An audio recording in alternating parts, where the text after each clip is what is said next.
Greetings to every one of you, and I'm excited and pleased to have this opportunity again to have a bit of conversation where the kind of the culture that Africa needs to develop. And this is Gloco Leadership Perspective. I'm excited to bring this kind of recording and thoughts to you. And we began by looking at the culture of work ethics. Then we came to the culture of technology, and then the culture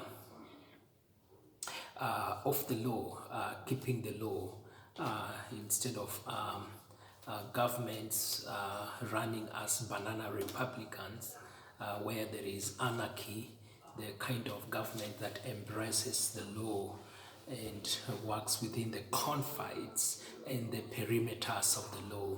And that will definitely help to bring order. And so today we want to stretch it further, and today we want to extend the conversation and look at the culture of tolerance. The culture of tolerance. And remember, this kind of conversation is specifically geared to challenging the leaders within the context of Africa. And even if you're not a leader by the virtue of appointment or election, remember you are a leader in your own capacity. If you're a husband, you're a leader in that home. If you are a teacher, you're a leader within that kind of confinement. So I do not want you to limit yourself, but I want you to just know that within your rights and capacity, you are a leader.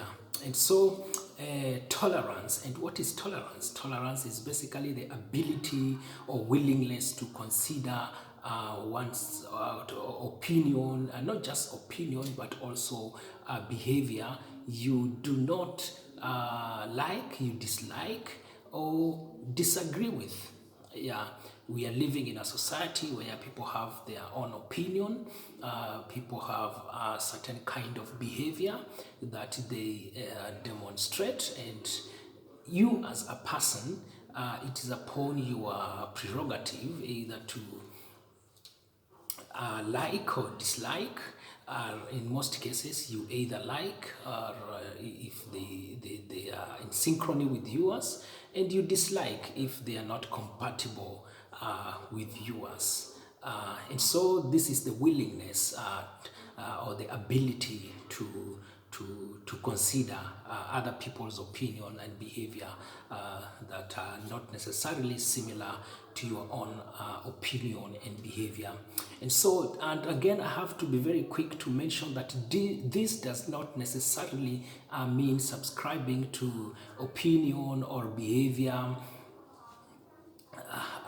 that is toxic, because there are behaviors that are harmful, there are opinions that are harmful and toxic, not just to yourself, but to the community or to other people. And for example, corruption is a harmful behavior.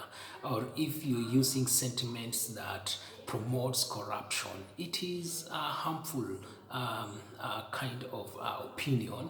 And so it does not necessarily mean that you subscribe or you even promote all kind of opinion and behavior. Remember, you disagree. And what I'm trying to say is that there are those that as much as you disagree with them, they do not subscribe to your values and your beliefs. They're just out of order. They are harmful to the society, and so they are disregarded. And especially if they are not within the confinement of the law. Remember, we talked about the law last time. If they're not within the confinement of the law, then it is something that needs to be completely ignored and disregarded. And so we need to keep that in mind. But principally, remember, what you like does not necessarily mean the other person like. And what you disagree with does not necessarily mean the other person you disagree with, or the other group, or the other community, or the other country. And what you approve or disapprove does not necessarily that the other person or group will disapprove or approve. So this is a metric that you have to be conscious about, and know how to go about it. But the point is, we need to begin taking the concept and the discussion and the practice of tolerance very serious, especially in the context of Africa.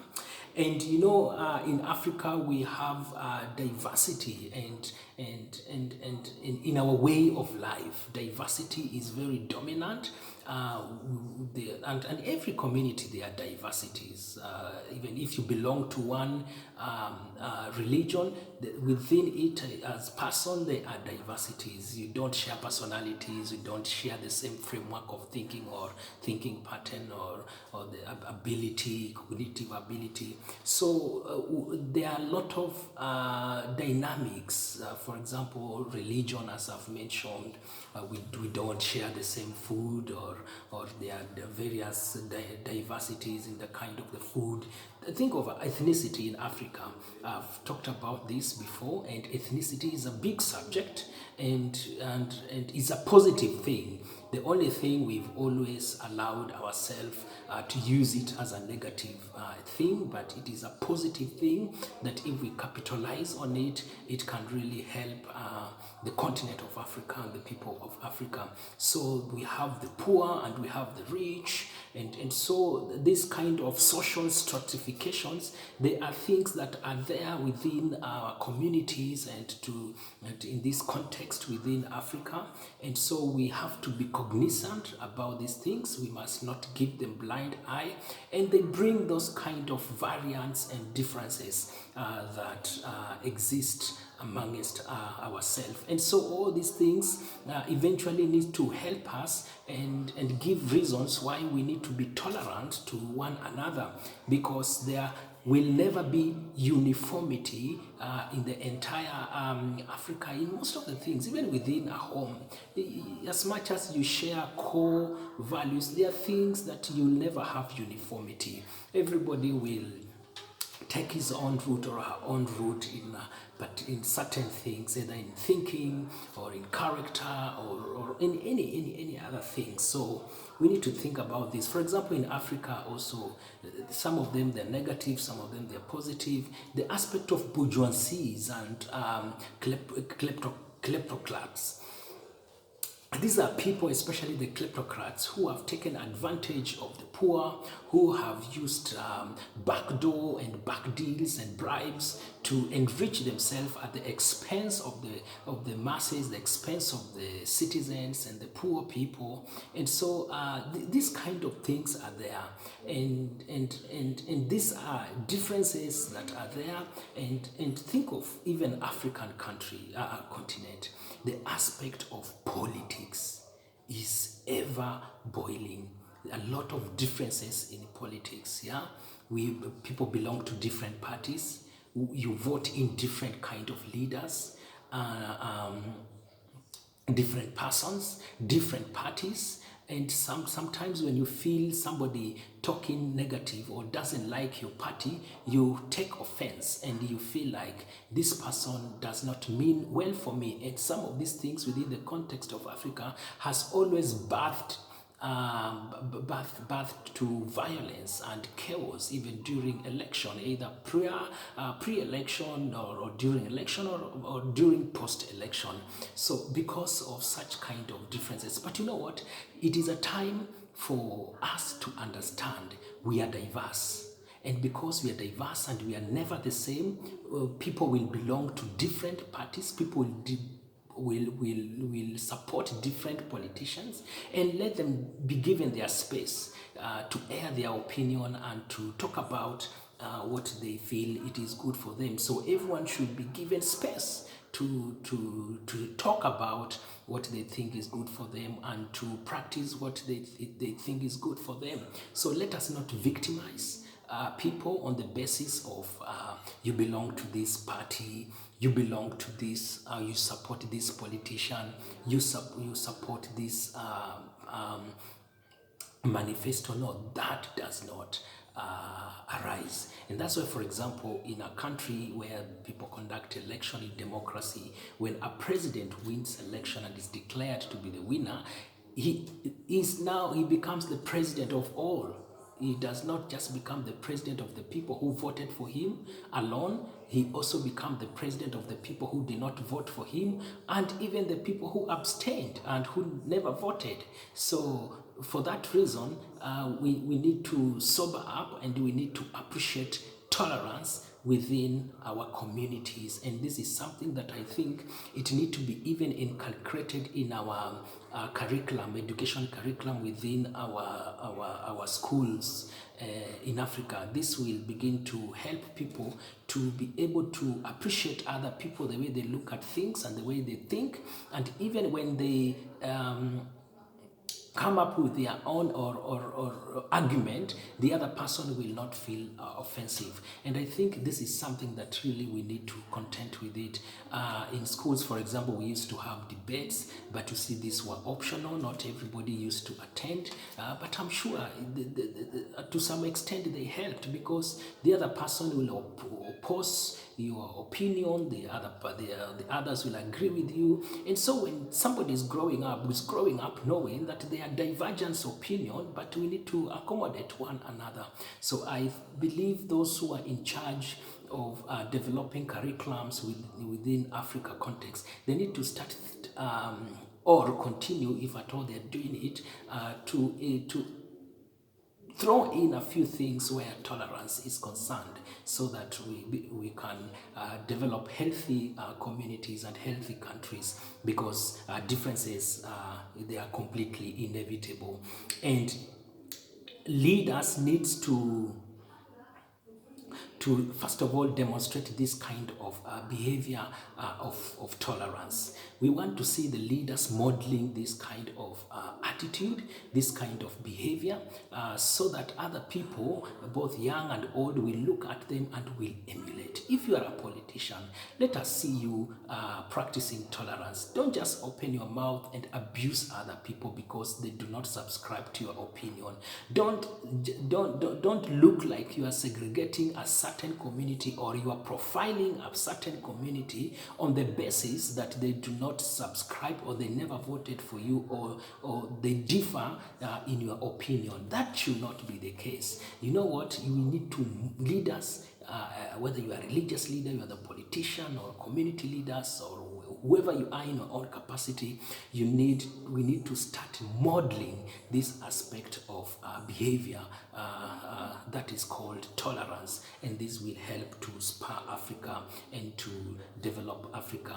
And I wish people would really take this conversation serious, because this kind of conversation has wrecked communities apart. Remember yesterday when I was talking about the law, and I mentioned the issue of West Africa, and the way coup has really characterized that part of Africa. And you see, one of the things is because there is no tolerance. There's a lot of intolerance, you see, and this is always cultivated by the politicians. It's always cultivated, even with sometimes, unfortunately, with the religious leaders and bodies that cultivate this aspect of intolerance. Then later on, when the consequences come, they really become bad consequences, and everybody ends up feeling the heat of it. So we need, as leaders in Africa, both to preach and to live tolerance, and this will help to develop and to really change the dynamics of Africa. If you are on the opposite side, that means if you are the one who is really practicing intolerance, you need to change. You know what? We've always liked Martin Luther and the kind of the stance he stood for, during his campaigns and and when he stood against certain kind of values in America that were harmful, he used to say, let us not be judged by the content of our, by the color of our skin, but by the content of our character. Just look at it the opposite.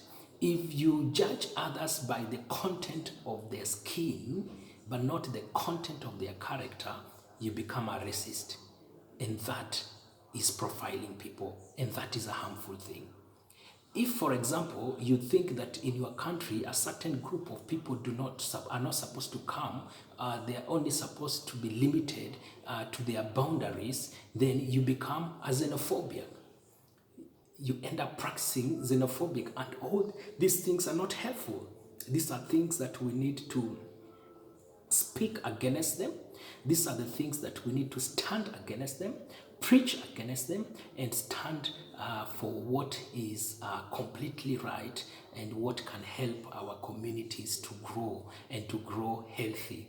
And so I pray that we will take up this challenge, and I pray that we will practice this challenge, and we are going to remain tolerant even as people of Africa.